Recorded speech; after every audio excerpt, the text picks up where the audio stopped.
gravar, só que um minutinho e eu vou fazer aqui o. ah, tá. Ok.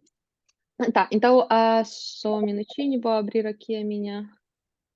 ah, Tá, então, primeiro, só fala, por favor, qual é o seu nome, onde você mora agora e onde você morava na Ucrânia, né, antes da guerra, por que você mudou para a Ucrânia, quando, sabe? Só fala um pouquinho sobre a sua vida antes de guerra começar, tipo, por que você mudou para a Ucrânia, o que você fazia lá, essa coisa. Eu sou Fernando Brito, eu moro em Bonn, na Alemanha. Eu me mudei, eu sou chefe de cozinha, especializado em gastronomia internacional. Eu me mudei para a Ucrânia porque minha esposa foi trabalhar na área ela trabalha na área de educação internacional, ela trabalhava como professora de inglês e literatura na Pechersky School, que é uma escola internacional. E na pandemia a gente resolveu ir para o mundo, assim, né? Morar fora, eu por ter uma experiência mais e para a profissão dela também. Daí, entre algumas propostas que ela recebeu, uma era na Carolina do Norte, nos Estados Unidos, e a outra era no Egito e Ucrânia, na Pechersky. E de todas as opções, a gente optou por Kyiv, na Pechersky. Daí foi quando eu, junto com ela, pedi demissão do meu último trabalho no Brasil e fomos para a Ucrânia. Em que ano isso foi? Que ano vocês mudaram para a Ucrânia? Foi 8 meses antes, né, de tudo acontecer. Então, em 2021, no início de 2021. Sim. Ah, a pergunta é a seguinte: você sabia sobre esse fato que a Ucrânia já estava no conflito, já estava numa guerra com a Rússia, né? A partir de 2014, a anexação da A Crimeia. gente Você sabia uma sabia. coisa sobre isso? A gente sabia, na verdade, eu lia a literatura, eu tinha uma curiosidade sobre o leste europeu, sobre entender, porque o que a gente recebe no Brasil é muito do norte europeu, outra visão dessa aquele conceito de civilidade mais europeia, mais italiana, ou, né, não muito ao leste europeu. E norte europeu, né, a gente recebe mais. E lia Dostoiévski, Tolstói, era interessado pela literatura, algumas coisas, né, alguma visão.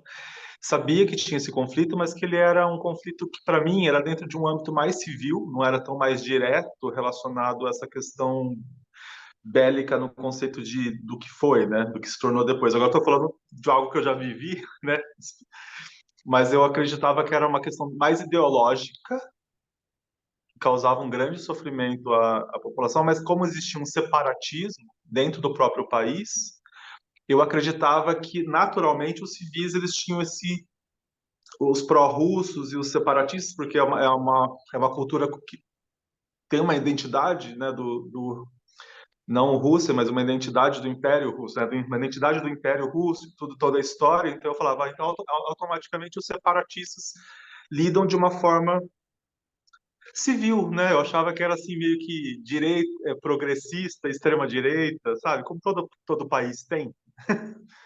Eu achava que era dentro desse contexto, Entendi. mesmo sabendo do que aconteceu, do Maidan, mesmo vendo o documentário, mesmo lendo sobre, eu acreditava que as coisas não poderiam tomar mais do que já acontece mundialmente, não podia tomar uma ação tão mais violenta. Eu achava que não chegava nisso. A gente não imagina. É. Entendi. Então, agora, quando falamos sobre a guerra, né, você disse que você mudou para a Ucrânia no início de 2021, né, tipo, antes da guerra. Mas vamos lembrar sobre esses últimos meses antes da guerra, tipo dezembro 21, janeiro 22. Para Você mim foi uma. você pode comentar, tipo, se vocês acho que vocês leram algumas notícias, o que, tipo, esses Eu relatos trabalhava. dos Estados Unidos, tipo, você podia pensar que acontece tudo que eles descrevem, sabe, esses dois meses antes da guerra, como foi? Para mim a guerra ela iniciou antes para mim. Eu fui concebendo o que seria essa guerra Porque os Estados Unidos, a escola que a minha esposa trabalhava, uma escola muito reconhecida, né? Filhos de ministros, grandes empresários, morava do lado da escola, no Olozivsk. Eu sabia o que aquela escola representava para aquela, para a Ucrânia e por isso que era muito importante para minha esposa esse trabalho. A escola, ela é uma escola que era da embaixada dos Estados Unidos, que já estava feito todo um mapeamento em relacionado a plano de fuga e toda essa estrutura. Então, todos os professores da escola, a minha esposa foi a única a permanecer que era expatriada. Ela e um outro americano. Por um mês antes da guerra, eles já estavam em outros países trabalhando online. Só que a embaixada, eu trabalhava para a embaixada do Brasil. A embaixada do Brasil não saiu da Ucrânia. E eu estava fazendo ainda os jantares oficiais com o embaixador do Brasil. Então, eu fui tendo uma dimensão, eu saía para a rua um mês antes, um mês e meio, sabendo que minha esposa poderia estar em outro lugar, e o meu trabalho meio que se negando a um negacionismo do que estava acontecendo. Tanto pelas questões políticas, diplomáticas que envolviam o presidente na época, era o Bolsonaro, relacionado à Ucrânia e também a Putin, tanto que ele estava dentro de um plano eleitoral e ele usava isso como, eu vou pacificar, eu vou conversar com... Ele tinha um encontro com Putin. E como o Brasil tem um acordo diplomático com a Rússia, já de comprar agrotóxicos, de ter projéteis de armas e outros petróleo, porque era uma questão nacional, então isso para o presidente era uma forma. Então a embaixada do Brasil foi meio não saia, porque se você sair você vai estar declarando que você sabe que, e isso foi me sondando como um assombro na minha vida, porque eu trabalhava ali na embaixada do Brasil, o bairro perto do ministério, né? Eu trabalhava em dois lugares, na embaixada e na residência oficial do embaixador.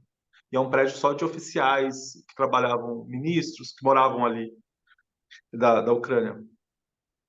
E então eu tinha acesso a isso, eu via que aumentava o número de seguranças, as coisas ficavam mais silenciadas, a rua ficava mais vazia, eu já começava a imaginar bombas caindo, essa imagem começou a fazer parte da minha. Eu comecei a entrar dentro de uma atmosfera de pânico antes disso acontecer, porque para minha realidade eu achava isso de uma violência tão absurda e tão abrupta. Eu ficava imaginando, eu via as crianças brincando no parquinho, depois eu via a cidade meio que silenciando. Daí os professores começavam a ir embora, minha esposa, e a gente vai? Eu falei assim, mas eu tenho trabalho a fazer, a realizar, e cientistas, cientistas políticos dizendo o contrário, não vai ter, sabe assim. Daí tem as Olimpíadas rolando também, essa questão da China com a Rússia, as Olimpíadas rolando, eu falo assim, se acontecer alguma coisa vai ser pós-Olimpíadas. Era um monte de coisa assim, né? Várias intercorrências, e os Estados Unidos meio que, para mim, eu achava que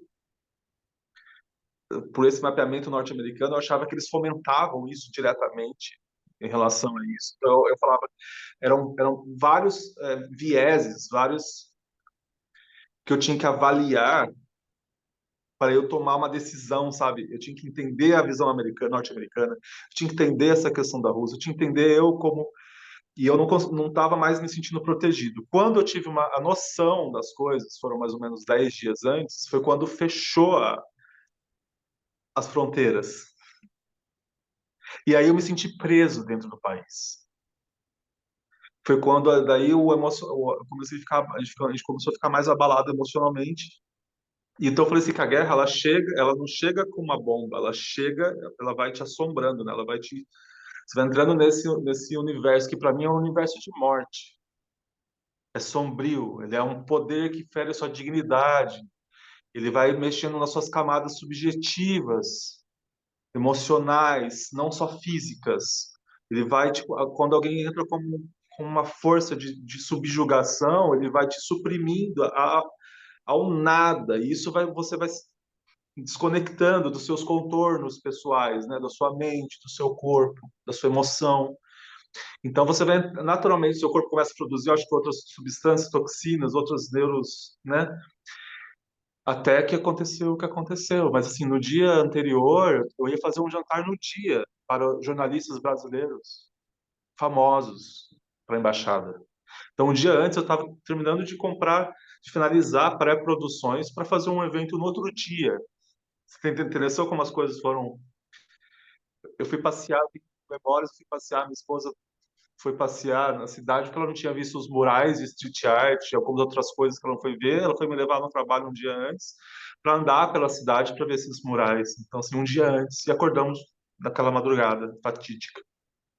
Então, basicamente, você já entendeu muito mais cedo que a guerra vai acontecer, né? Pelo menos 2 semanas, né? Você já tinha certeza por causa desse Tinha, acesso à tinha, informação tinha, porque eu nunca. Isso, desculpa, eu nunca vivi isso. Isso para mim chega como uma. Chega. Então, como eu sou expatriado, eu observo as coisas muito minuciosas do comportamento das pessoas. Assim, eu observo, eu sou meio que eu tô dentro de um silêncio de observação, entendeu? Então eu vejo como as pessoas vão se retraindo, vão, entendeu? Criando formas de daí eu fui entendendo que os pró-russos e os não, quem eram resistentes a isso iam permanecer lá. Então eu vi atitudes deles, não, eu vou permanecer aqui pelo meu país. Então você vai vendo que aquilo para mim, como assim? Sabe assim, para mim era e enfim, foi quando eu comecei a então, e sobre esse quando fechou as fronteiras terrestres, aéreas, a TAP, nem outras, a gente não conseguia mais se resolver naquela semana. A gente já tinha noção de que as coisas estavam totalmente, que já ia para mim já ia acontecer.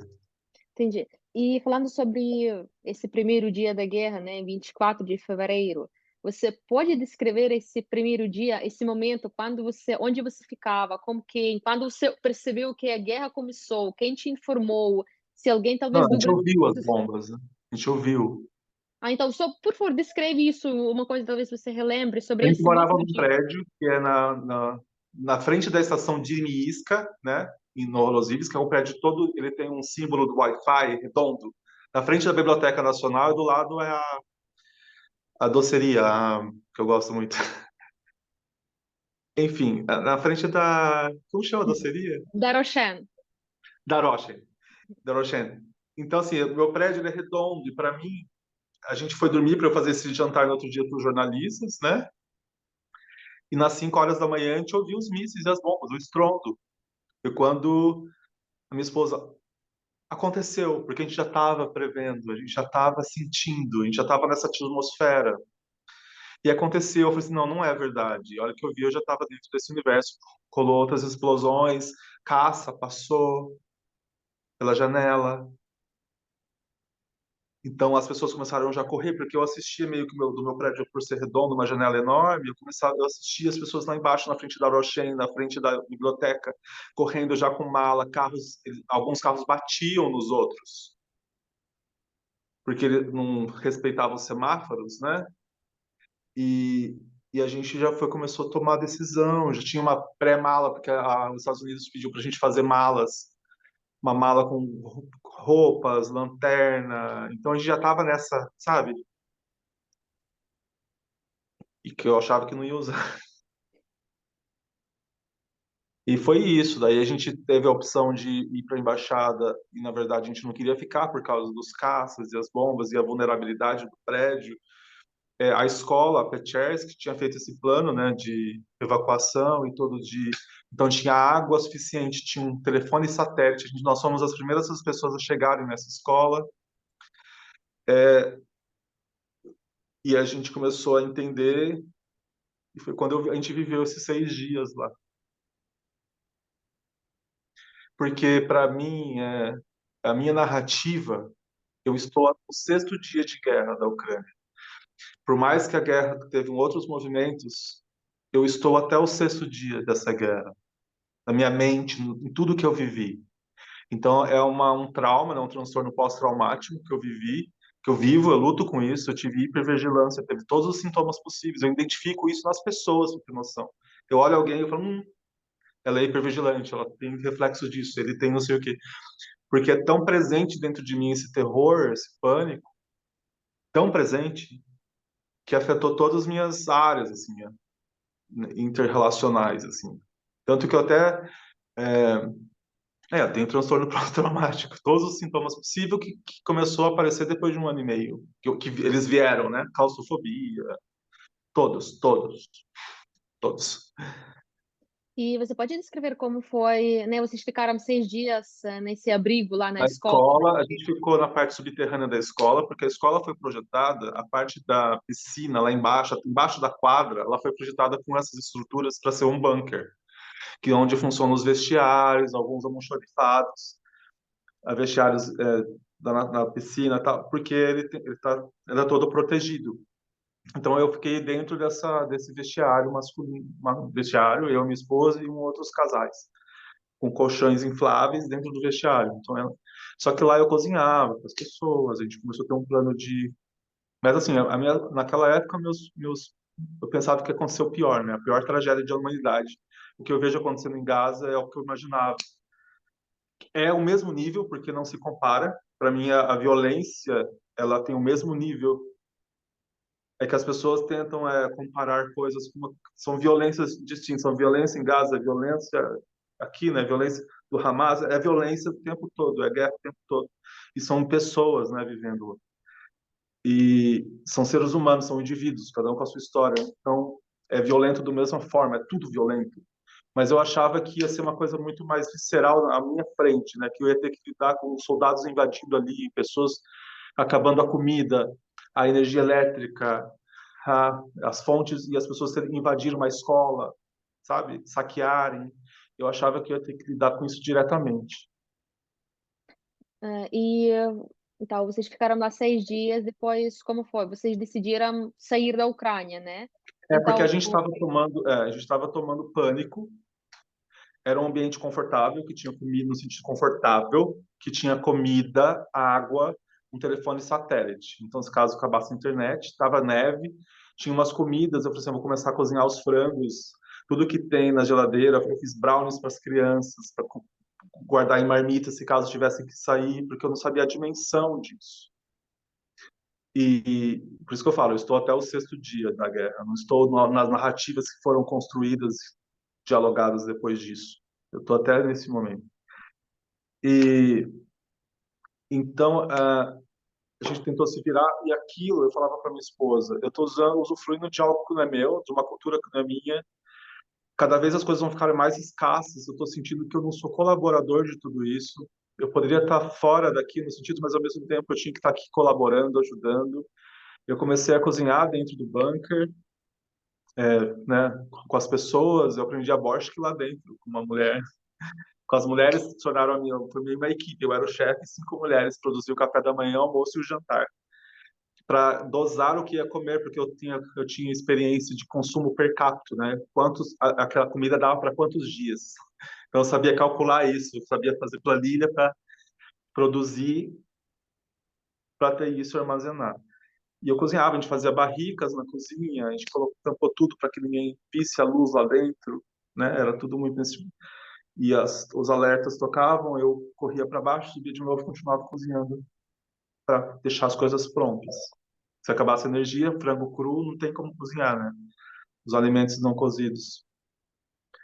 E daí isso foi me dando um sentido, só que ao mesmo tempo isso foi falando assim, a gente está se prisionando aqui, porque o objetivo de uma guerra é você sair de lá.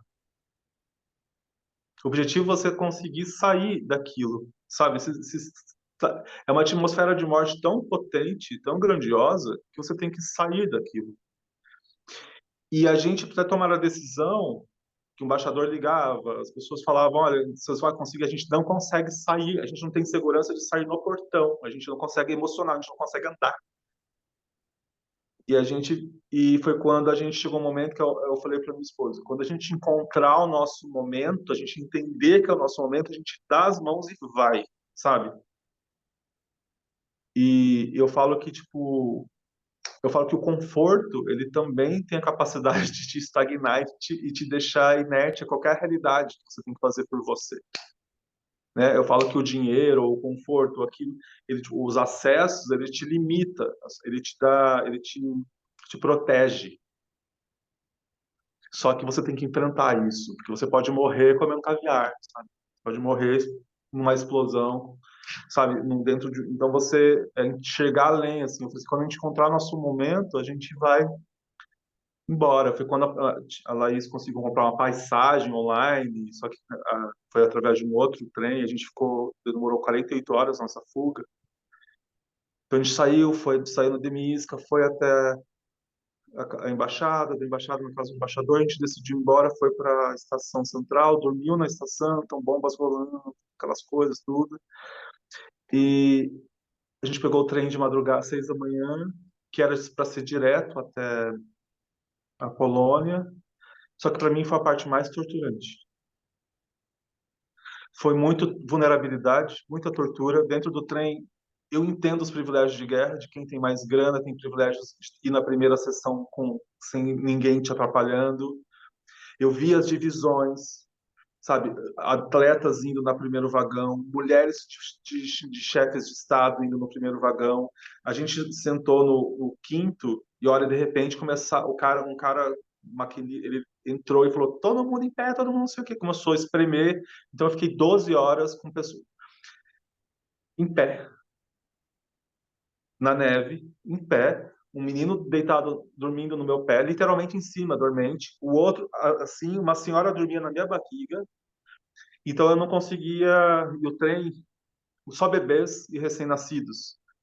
Mulheres com bebês recém-nascidos. Então, a hora que abria, ele parava, o percurso que era para fazer 70 quilômetros, a gente fez em 12 horas. Então, fechava as janelas, abria, era neve, então as mulheres começavam a brigar uma com as outras, porque os bebês podiam passar mal e ficar doente por causa da corrente da neve, e o trem, o calor humano, a calefação. Então, aquilo era asfixiante para mim. O choro, as crianças, os bebês recém-nascidos de 30 dias, né? Então, assim, são coisas muito distintas. Eu estou escrevendo sobre isso, eu tive proposta de filme. São coisas, assim, que para mim, dentro da minha narrativa pessoal, é uma tortura. Porque eu vi aquelas mulheres saindo com seus filhos no colo e seus maridos lá, porque eles estavam se alistando naquela época. Naquele momento eu achava, eles estão diretamente no fronte de guerra. Essas mulheres têm que recomeçar em outro país, porque elas não sabem se vai perder o marido. Então elas colocam as crianças no colo. Então por algum momento eu tinha raiva daquele choro e depois eu comecei a amá-las no sentido de elas estão lutando. As mulheres são, eu falo as babushkas, né? Elas são as mães, as mulheres, elas são o alicerce de uma nação. Elas são maternidade. Elas que sustentam a nação no sentido de que elas que vão lá da luta, que elas pegam essas crianças, elas saem para outro país, elas recomeçam a vida. E aquele saco, né, o lidar com o novo e abandonar. Então, eu lembro que uma hora eu chorei uns 40 minutos olhando para aquelas mulheres e bebês, todos parecendo zumbis, assim. Eu com dor, pé, tipo, muita dor. Não comia, não bebia. E eu não tinha acesso, as pessoas não conseguiam andar. Uma amiga jornalista estava dentro, ela começou a ter começou a ter pânico e ela pisou nas pessoas para falar: eles vão explodir nosso trem, tira daqui. Então são coisas absurdas assim que eu acho que é de tortura de guerra, muito louco, assim, muito. E então eu já dei algumas entrevistas, né, para alguns canais brasileiros falando disso. Eu não exponho tanto. Eu acho que é só para, acho que para esse documentário que vou fazer comigo, esse coisa de filme, que eu ainda estou em conversa, estou nem em public, porque estou em conversa. Eu recebi uma proposta, porque eu fui para um programa de televisão que eu queria dar voz a isso. Por isso que eu fui, entendeu? Eu não tinha emocional para fazer o que eu fazia. Então eu fui para aquele programa de televisão, fui convidado, né? Eu me inscrevi, mas um programa muito famoso no Brasil, para eu dar voz a isso. Eu tinha que falar dentro da minha área como um profissional que viveu dentro disso. Mas é isso, eu respondi? Não, não, tá, foi bom, tipo, fica à vontade, sabe? Eu não sabe, eu não falo nada porque eu queria mesmo para você falar para ouvir a sua história, sabe? Por isso que não falo muito e não dá muitas perguntas. Eu só dá a Ah, pergunta tá, porque eu não sei mais o que geral. eu respondi, porque para mim eu lembro como se acontecesse agora, Não, entendeu? tipo, fica tranquilo. Então, essa viagem, como você comentou, de trem, de Kiev para a Polônia, foi uma de mais difíceis o seu período Tudo foi era mais difícil, difícil. porque eu falei, o pré foi muito difícil, porque você vai começando a entender o que é uma guerra. A hora que ela chega, você já recebeu aquilo. As notícias elas não chegam assim, elas vão fala que o universo te prepara para entender aquilo. Foi muito traumático, muito traumático. O trem a parar na neve, de que se tivesse ataques no meio, só bebês. Então a imagem de bebês na minha frente o tempo todo, com mães com bebês, trocando, passando o bebê, cada bebê com seu hábito alimentar, fazia leite com água, e se acaba a água, entendeu? E eu via algumas coisas, que a guerra ela não poupa o bem e o mal. Ela não poupa você se você é uma pessoa boa, ela não poupa você se você é uma pessoa ruim. Então é um nível de poder. Então eu via pessoas hostis com outras, empurrando as outras. Eu não quero que você rale em mim, eu não quero que uma mulher que era do Paquistão sendo empurrada por uma outra mulher o tempo todo na minha frente, porque não deixava, não dividia o banco, porque não podia sentar. Entendeu? Ela ficava encostada com a bunda, foi a viagem inteira tentando sentada numa quinazinha e me espremendo, entendeu? E a outra empurrando, não, aqui você não senta. E o tempo todo. Então eu falava níveis assim, parecia uma coisa meio Torre de Babel, babilônica, eu falava, né? Que são várias culturas juntos, vivendo no mesmo país, né? E as pessoas se hostilizando e cada um. Depois eu fui entendendo cada um no seu universo, né? E foram coisas assim muitos. Essa parte do trem para mim foi a mais. Não confiar em ninguém, você perder essa hipervigilância de você não saber com quem você está lidando no bunker. Você não sabe se ela é pró ou pré, se ela só está usufruindo daquela estrutura, se ela é pró-russa ou pré-russa, se ela vai abrir aquilo ali para soldados russos entrarem, porque a guerra, os soldados entram antes, né? Os pró-russos já estavam dentro de Kiev. E isso, os civis, os embates com civis ali, era isso que eu tinha medo, dos pró-russos já dentro, infiltrados, um plano que vem há anos. Eles vêm morar no país, eles adentram ao país, eles se misturam com a nação para ter esse plano. Não é uma coisa é, de desenho animado, né? Vou jogar bomba amanhã e pronto. As coisas vão. Agora podemos entrar. Já tem gente suficiente lá dentro, tem gente, os exércitos suficientes lá fora. Então eu não sabia lidar com. A maior questão era com quem confiar. Se a pessoa vai me empurrar do trem, se a pessoa vai me. Sabe assim? É nesse sentido que eu falo da violência, da tortura psíquica, emocional, do que você tem que lidar. Quando eu estava lá, que era o bunker, eu guardava todas as facas, eu escondia as facas, eu não sabia o nível da violência das pessoas. Nossa, eu só posso imaginar. Então, eu acho que cada um que morou na guerra nesses primeiros dias tem a sua própria história e tem os seus próprios momentos difíceis. Então, e agora? Tipo, depois, quando você saiu da Ucrânia, você mudou para que país? Então, continuei trabalhando na embaixada, né, por fora, né, tinha a minha esposa trabalhando online, então, assim, ela era da escola, só ela e mais outra professora que era expatriada que viveu, e mais um professor que viveu isso. Então, a gente ficou em Riga, na, na, na Letônia, 90 dias. Daí a gente foi para a Croácia, Zagreb, e ficou mais 40 dias em Zagreb. Depois de Zagreb, a gente voltou para a Letônia, e Letônia ela recebeu a proposta da Bonn, que é a a escola internacional de Bonn, né, aqui foi a capital da Alemanha Ocidental.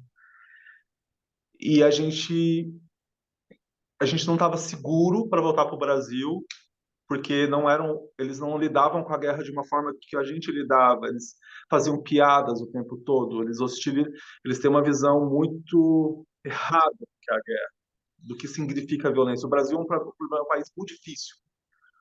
Já vivi uma época de negacionismo, né, de extrema direita no Brasil, através do Bolsonaro.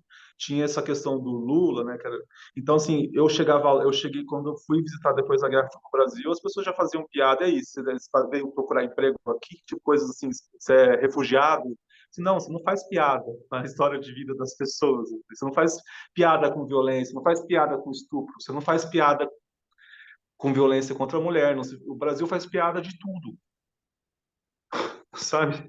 Você não, e daí eu não senti, emocionalmente não era um melhor lugar para eu e minha esposa estar naquele momento para e a gente veio para Bonn, que era um silêncio. A gente teve silêncio, aqui é silêncio. A gente não tem abordagem violenta na rua, ninguém vai te abordar para te assaltar, ninguém vai.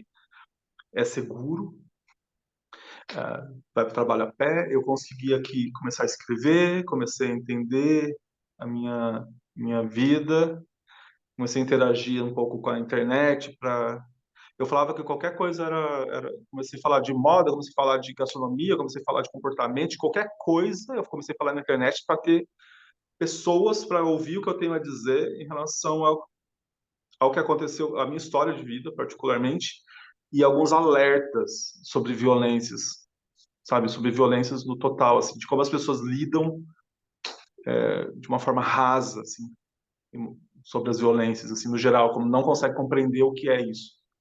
Não está acontecendo comigo, é como se eu posso viver normalmente, está tudo bem, sabe? E você pode dizer que, por exemplo, que a sua atitude para russos ou para a Rússia mudou por causa desses 6 dias que Eu não você posso ver o Putin, eu não posso ouvir a voz dele. Eu acho, quando o fascismo, quando a violência ela vem em corpo ortodoxo de valores cristãos e ela promove a violência, para mim é como se é o holocausto, são coisas quando desconfigura a sua dignidade, a sua subjetividade, é quando a pessoa vai te silenciar a um nível de por causa desses valores eu extermino pessoas, por causa desses valores eu avanço e entendeu? Eu sei que pessoas do bem, justos como eu vão morrer, mas eles entendem meu motivo, sabe assim? Isso para mim é de uma para mim é terrorismo. Quando a minha resposta como vítima ela é violência, eu sou meio que da visão do Martin Luther King, né? Que abaixa as armas. Eu sou da pessoa que abaixa as armas.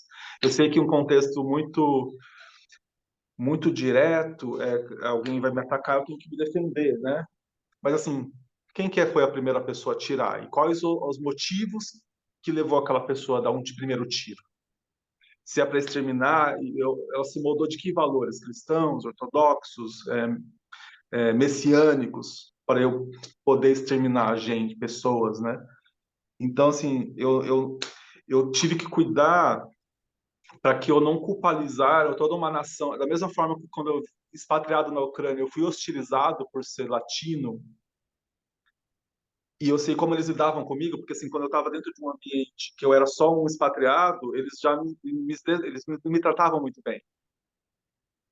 Quando eu colocava uma bolsa Burberry, um casaco de uma marca tal e chegava imponente, eles me respeitavam, porque eu tinha uma visão do sucesso ocidental.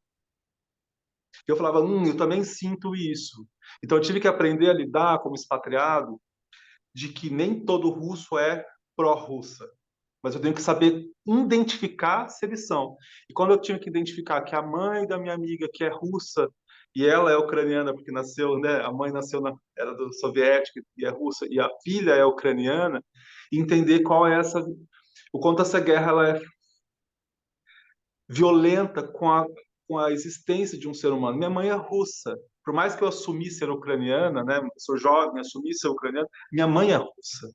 Então é como se o Putin representasse a minha mãe, sabe, a maternidade. Então por isso que ela é uma guerra violenta na sua que ela, né, ela tipo, faz você perder os seus contornos emocionais.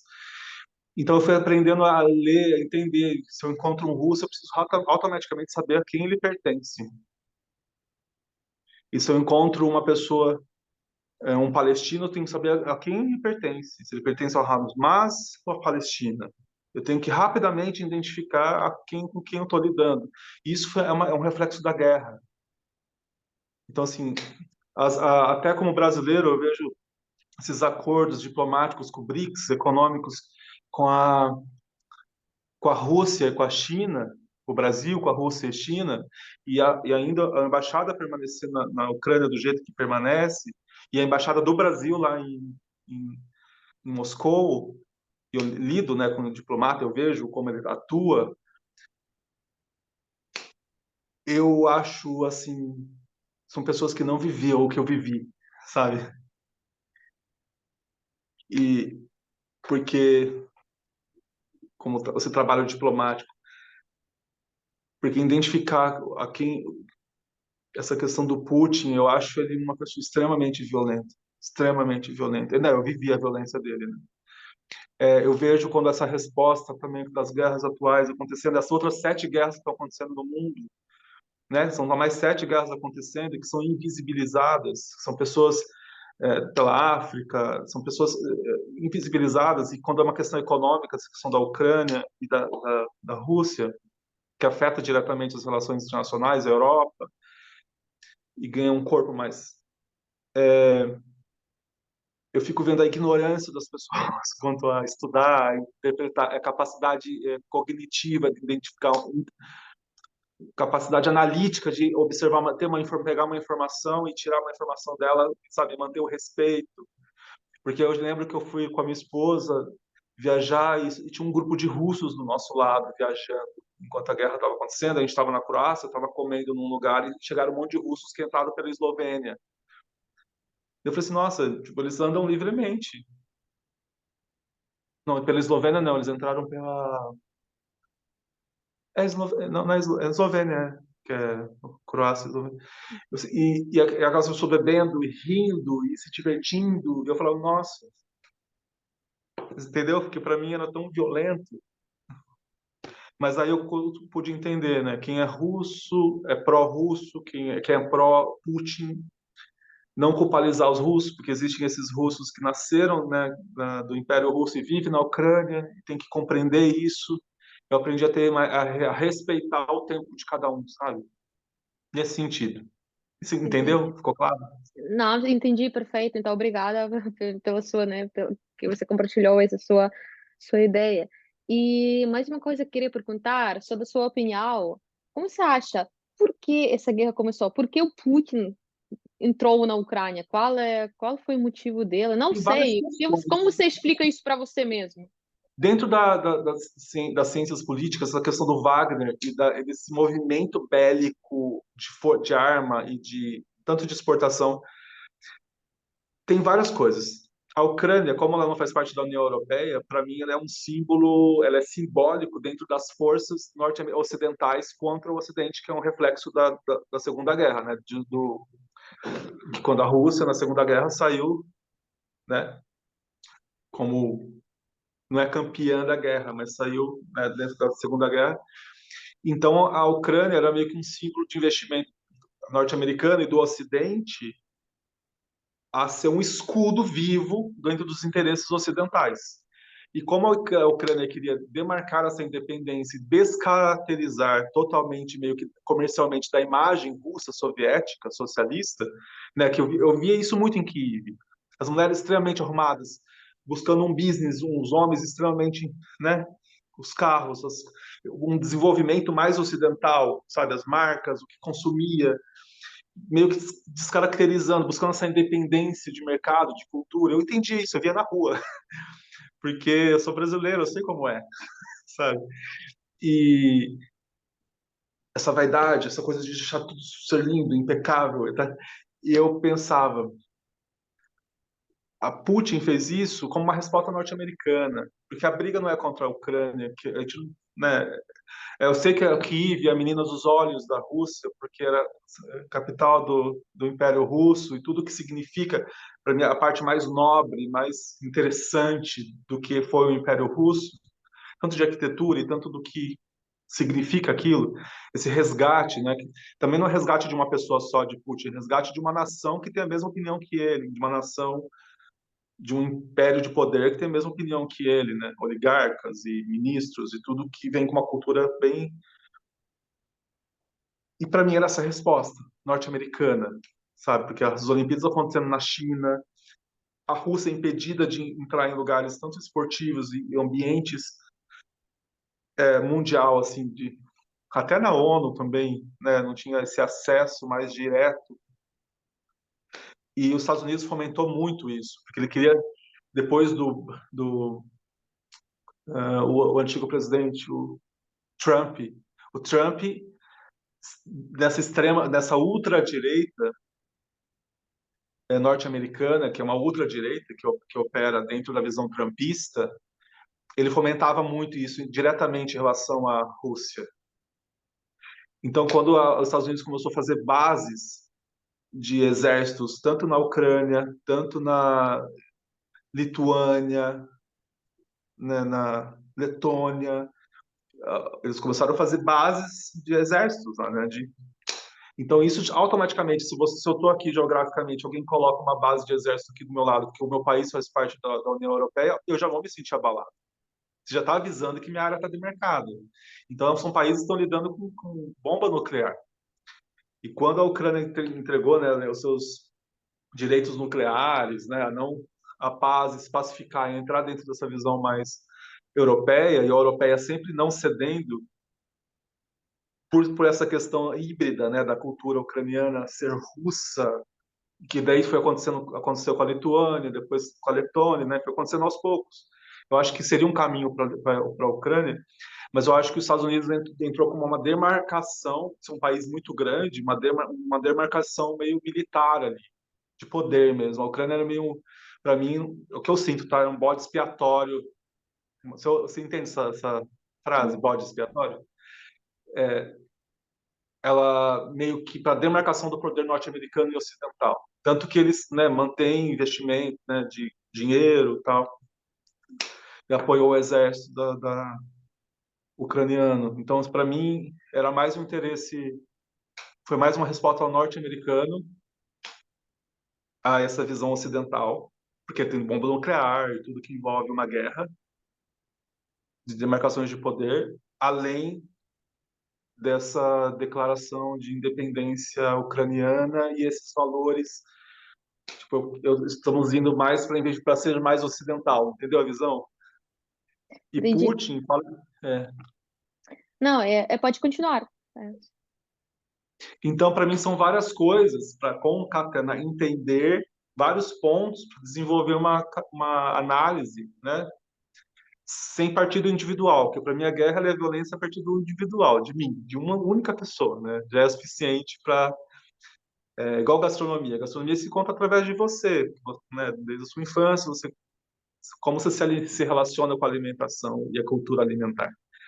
É através de você que eu vou saber como é a visão gastronômica de uma ucraniana. A guerra, a violência é através de um indivíduo, né? Só que simbolicamente esse indivíduo em relação ao ataque é o Putin, né? São os líderes dos estados. Então é isso, assim. Eu tenho muito, eu vejo russo aqui. Por exemplo, eu fui num lago no verão aqui perto, porque eu não consigo me relacionar com muita gente, né? Não consigo porque não quero também. Não é. Daí eu vi um menino russo, uns russos discutindo com alguns ucranianos, homens russos discutindo com homens ucranianos que estavam aqui. Foi para mim um choque, assim, que eles falavam em alemão, em ucraniano, em russo. Daí o cara, eu não vou falar o russo com você, depois eu falar inglês, sabe? E eu falei assim, nossa, é exatamente isso que eu senti. Aconteceu na minha frente num lago, sabe? Porque a gente fica com alguns fantasmas na cabeça. E realmente, tipo, abala a confiança de uma nação inteira. Neste momento, eu não quero lidar com o russo, sabe? Neste momento, eu tenho lido com os ucranianos que estão aqui, melhor, com tudo, entendeu? E o Fernando, como você acha, na sua opinião, de qual maneira tudo isso pode acabar? Tipo, Eu existe não algum... acho que vai acabar, desculpa para mim é até violento dizer isso. E até violento e egoísta da minha parte, porque quando eu saí, cheguei na Polônia, eu não comemorei porque eu falava que das pessoas que estavam lá, então eu falava, não, não se comemora fugir da guerra, não se comemora liberdade. Quando se morre, uma pessoa se morre em prol de alguma coisa, né? Guerra não se comemora, né? A liberdade, esse tipo de, isso não se comemora esse tipo de liberdade. Você saber que às vezes um bebê foi morto e uma mãe foi morta, um civil foi morto, né? E que mudou toda a sua rotina. O que não vai acabar no sentido o rastro, quando mais o tempo aumenta, mais essa dor se faz presente, mais isso vai fazendo parte da nossa narrativa, né? Por isso que eu falo que como abriu outros discursos em relação à ONU, em relação à União Europeia, e quando alguns movimentos econômicos do BRICS, com alguns países do G20, com a Índia também, né, que tem esse conflito também direto com a China, né? E abriram outros diálogos muito maiores que exigiram das nações um posicionamento também bélico, de fronte, até acontecer uma guerra, né, como essa que está acontecendo agora em Gaza, de Israel, que as pessoas confundem o que é o Israel bíblico e o que é o Israel Estado, né? Como se fosse, não sabe, igual que eu estou te falando, confunde com o Império Russo, o que é o russo, o que é Putin, o que é nação, o que é, sabe? E porque abala, né, a nossa. Eu acho que não vai, os reflexos são muito grandes de uma guerra que demanda muito tempo para acabar. Não, é lógico, eu concordo que, tipo, é impossível esquecer a guerra, mas eu falo sobre o fato de acabar a guerra física, dizendo aqui, né? Agora a Então, Rússia. aquilo que eu falei de começar, tem muitas questões do exército, do Wagner, por exemplo, né? Que é um exército privado que atua em várias frentes de guerra dentro da Europa, por exemplo. Por exemplo, um soldado ele pode ter um carreirista dentro do exército, recebendo um salário muito maior que o exército russo. Então, várias pessoas se candidatam a estar dentro desse exército. Então, assim, como eu estou falando a singularidade dessa guerra, como ela se configurou, né? O que representa esse exército, a força desse exército, que ele é particular, ele era até chefe de cozinha, né? Ele era chefe de cozinha do Putin e começou a fazer licitações e se tornou bilionário e teve, enfim, daí é financiado por várias coisas, mas é um exército privado. Então, quando você fala eu civil posso decidir estar nesse exército como um plano de carreira, porque eu vou receber mais desse lugar, e porque quem vai para a guerra são pessoas, à frente da guerra são pessoas com nível intelectual, não de formação mais baixa, né, do começo. Quem está na frente. Então é uma forma de extermínio, assim, né? Porque se a pessoa tem a opção de ir para o Wagner ganhando mais, os russos que têm um salário menor, e vão para o Wagner ganhando um salário muito maior dentro de um exército, ele se configura de uma outra forma dentro desses espaços de guerra, né? Isso eu estou lendo muito sobre isso. Até um primo que é muito famoso no Brasil, Gunther Rudзitz, ele é um dos principais cientistas políticos, ele é meu primo. Então eu comecei a entender historicamente, sabe? Ah, então é isso que eu falei. Não é só a questão direta do Putin, é como ela se configura agora essas organizações internas em relação ao grupo Wagner, ao grupo de soldados mesmo, quem mantém, quem sustenta, sabe? E Sim. daí eu falei assim, nossa, eu é muito complexo para mim, mas eu sou muito atento. E agora, tipo, você está continuando, né? Você mora agora fora da Ucrânia, mas você está continuando a seguir as notícias, monitorar a situação, como é, tipo, O a tempo sua todo. rotina em relação da guerra? O tempo todo. O que eu aprendi, por exemplo, dentro de uma visão de terapia porque o homem ele tem um papel na guerra, essa questão masculina do homem, porque é o cara que vai lá se apresentar e pegar uma arma. Eu pensava, nossa, eu sou essa representação masculina, né? Quando eu estava na Ucrânia. Eu me atualizo de tudo referente à guerra. E eu tenho uma visão de dentro daquilo, dessa atmosfera de terror e pânico, de que eu não quero que ninguém vá, ninguém visite isso. Não quero que ninguém. O primeiro sinal de ser uma pessoa para falar, não, não faça isso, tipo, você não tem noção do que é viver dentro disso. As pessoas não têm noção, dimensão disso, né? Então eu me mantenho atualizado o tempo todo. Eu leio, já tenho minhas fontes de pesquisa. Eu questiono muitas fontes, porque eu tenho que ver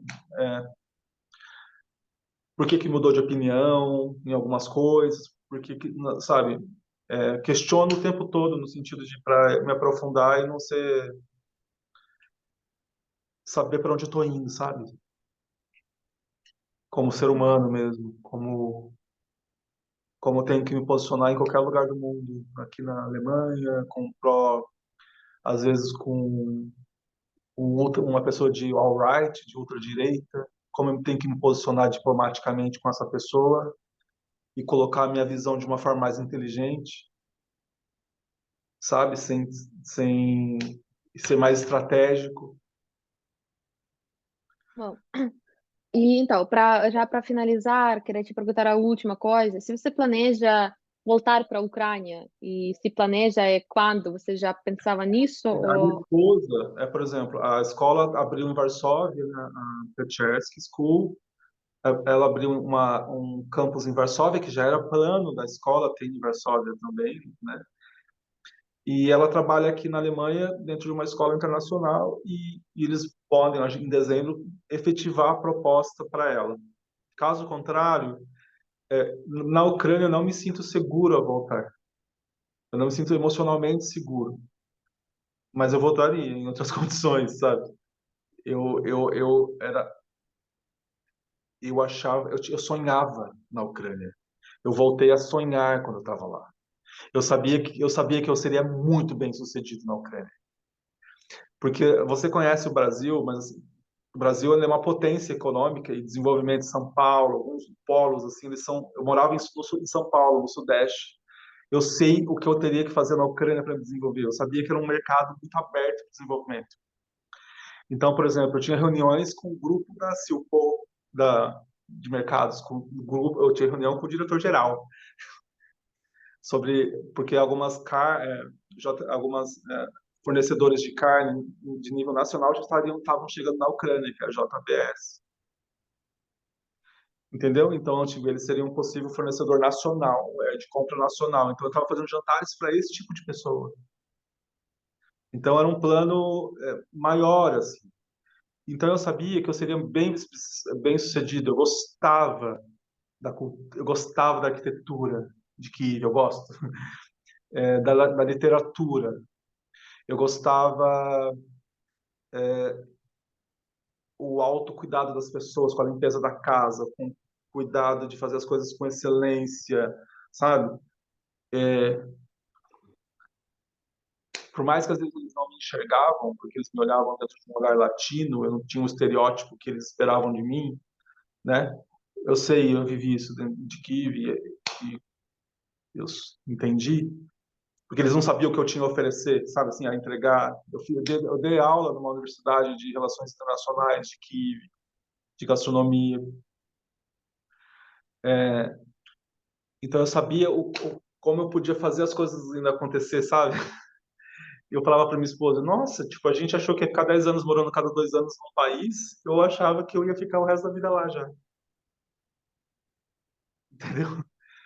Eu achava que eu ia. Então, assim, eu não sei como tem que configurar a minha vida para que eu retorne para a Ucrânia, assim. Tanto que eu falo com o embaixador, ele perguntou, você vai querer voltar? Eu falei que eu não conseguia, né? Eu pedi demissão. Porque a gente estava começando a fazer um trabalho muito legal lá. O embaixador do Brasil, que está lá, ele é muito experiente. Foi embaixador do Brasil na França, embaixador do Brasil na Itália. São 33 anos como embaixador. Então, ele mudou economicamente muitos países, assim, de empresas, indústrias. E ele tá fazendo isso pela Ucrânia. Esse acordo direto, assim. Então, eu não sei te responder. O meu sonho é chegar um dia de novo em Kiev. então esperamos que essa guerra vai acabar o mais rápido possível. Não sei quando, mas a vida vai voltar. Claro que a É, vida eu, não será a mesma, Eu mas fui muito direto para falar não vai, não sei quando vai acabar. Eu estava falando nos reflexos econômicos do que isso significa. Quanto mais tempo dura, mais tempo demora. Por exemplo, uma demanda de 1 ano com problemas econômicos relacionados a uma guerra demanda 10 anos de restauração. Não estou falando de estrutura física, né, de prédios, disso. Não estou falando disso. Estou falando da economia, né.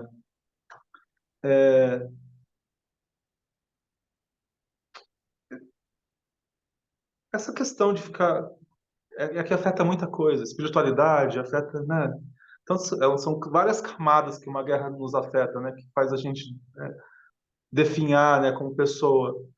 São várias camadas econômicas, físicas, emocionais, espirituais, né? Porque usam valores ortodoxos para justificar uma guerra dessa, é uma coisa muito violenta para quem é ortodoxo. Como assim? Eu via isso, né? Tipo, é muito violento. Eu lembro que a declaração do Putin para a guerra usando valores ortodoxos dentro de um plano de ah, dentro de um plano de repatriação ortodoxa, dentro de uma visão tipo combate ao nazismo especificamente, e usando valores ortodoxos. Eu falava, nossa, é muita violência. Ouvir isso é de muita violência, é de muita dor, sabe assim, de reparação histórica de uma coisa que ele nem sabe, nem tem esse mapeamento, sabe, de nem uma pessoa que está isolada no seu universo, naquele, sabe, e então tipo eu não, é igual eu falo, desejar a morte de alguém, eu não posso desejar que ele morra. Eu não posso ser como ele. É louco, né? Eu não posso ser como ele. É, tipo, não sei como dizer, tipo, qualquer um de nós tem a sua experiência, tinha a sua experiência da guerra, sabe? E, claro, cada um tem os seus, as conclusões dessa guerra, sabe? E chega aos resumos, e cada um tem é muito duro dizer se alguém tem o direito ou não tem direito, porque muito depende da quantidade dessa dor que você sentiu, né? E, tipo, é difícil avaliar, É, é, sabe? quando você busca esse autoconhecimento e se compreender de que você precisa de valores claros. Quando você vai até na visão ortodoxa cristã, messiânica, e que é perdoe o seu próximo, perdoe seu inimigo. O que é esse perdoar esse inimigo? Então, qual é esse amor simbólico que faz com que eu entenda e compreenda dentro de uma dimensão espiritual tão grandiosa de que eu seria capaz de perdoar, tipo, Jesus crucificado falando perdoais porque eles não sabem o que eles fazem. Eles foram tomados por uma narrativa de violência tão grande dentro que eles mataram outros. Então, é nesse contexto bem sutil que eu estou querendo dizer que eu não sou essa pessoa, sabe? Eu não sou essa pessoa boa, porque a guerra não poupa o bem e o mal, ela chega como um assombro. E é disso que eu estou dizendo, porque assim, no meu contexto, eu não nasci nesse contexto, sabe? Eu não fui criado nesse contexto. E, e para mim, parece que tudo que eu vivi até hoje, isso faz parte da minha narrativa agora, como ser humano, como alguém que tinha escolhido a Ucrânia tinha me escolhido para viver lá, entendeu? Então, eu eu divido muito bem, sabe? É muito sutil para mim, é muito, sabe, é muito. Eu não gosto de ficar falando muito, porque assim, eu não vou falar, eu quero que o Putin morra, o que ele fez comigo, e ao mesmo tempo eu vou falar, mas um bebê morreu, um inocente morreu, e aí? Eu preciso que ele pare ele para que nenhum mais outro inocente morra. É a mesma coisa que eu avalio a guerra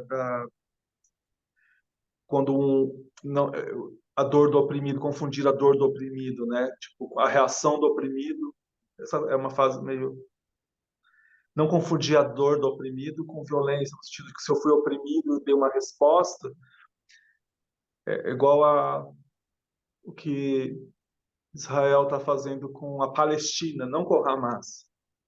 Hamas é terrorismo puro, mas com a Palestina.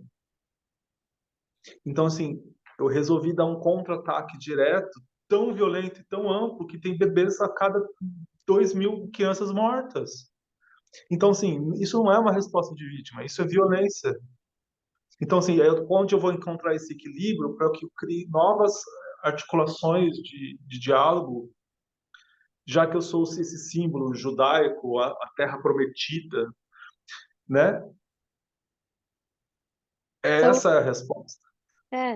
sabe, são os assuntos, as questões eternas, sabe, que pela toda a história do mundo, cada um tenta responder e não consiga responder, porque É por isso que eu parto de uma narrativa individual. Então, assim, eu não quero guerra. Eu não quero que toda vez que um presidente ou um líder ele entrega uma arma na mão de um civil e fala lute por mim como civil, não como estou falando como exército. O exército você vai lá como adulto e fala se candidata, se treina, você está dentro de uma função.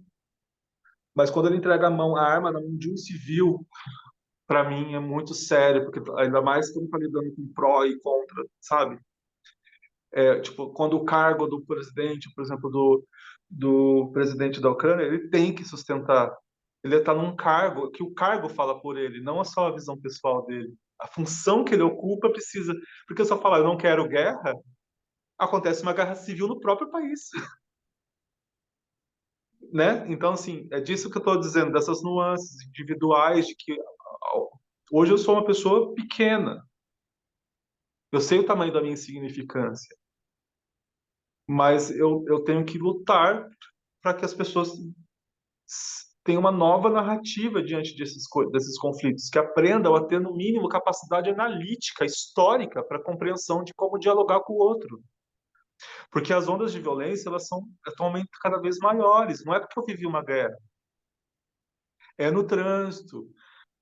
As pessoas, por causa de todos esses conflitos, se posicionam de uma forma pré-históricas. é, verdade. Então, Fernando, muito a nossa conversa é bem dura, bem pesada, né? Não, tá, eu te peço desculpa de você que você, né, que eu pedi de você relembrar, porque eu sei que não tá fácil e de passar de novo É que eu pela tô falando. tudo isso. Mas mesmo assim, obrigada, porque eu acho que esses pensamentos, né, que nós agora coletamos, sabe, esses pensamentos da guerra, e agora o nosso foco foi mesmo para falar como estrangeiros que ficaram na Ucrânia nesses dias, como eles, porque tá diferente do que dos ucranianos, sabe? Então, o nosso foco foi perceber como os estrangeiros que ficaram na Ucrânia aceitaram essa guerra, o que eles sentiram nesse momento. Então, muito obrigada por você compartilhar, é muito importante. Não, eu que eu te agradeço, assim, até pela sua inteligência emocional de lidar com essa situação, porque eu, eu, eu, eu, eu gostaria muito que acabasse. Eu gostaria muito que as pessoas não silenciassem tão rápido uma guerra do que está acontecendo na Ucrânia, sabe? Porque as pessoas são tão imediatistas, né, imediatas, que eles mudam o foco e eles abandonam o outro foco, sabe? Assim, como se fosse coisas e então, tipo, eu queria muito que acabasse. Eu queria muito que as coisas fossem colocadas claras. O que é esse governo do Putin? O que é essa visão? Sabe assim, o que é essa visão? Porque ela me chegou de uma forma que eu nunca mais vou esquecer, sabe? Esperamos que. Não sei como dizer, também não tenho resposta quando isso vai acabar. Eu só tenho esse grande vontade para essa guerra acabar o mais rápido possível. Só isso que tenho. Espero que vai acabar o mais rápido possível.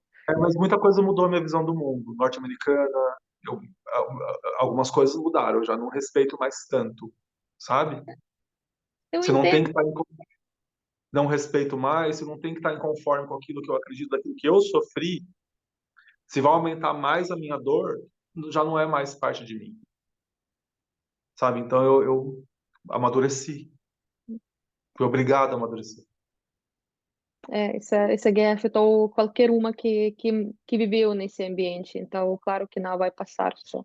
Então, Fernando, muito obrigada pela Obrigado. essa conversa. E quando nós vamos finalizar esse projeto, depois mando para você o link, caso tiver interesse, né? Mas muito obrigada mais uma vez. E pronto, se precisar alguma coisa, não sei, daqui da Ucrânia, pode contar comigo. Obrigado.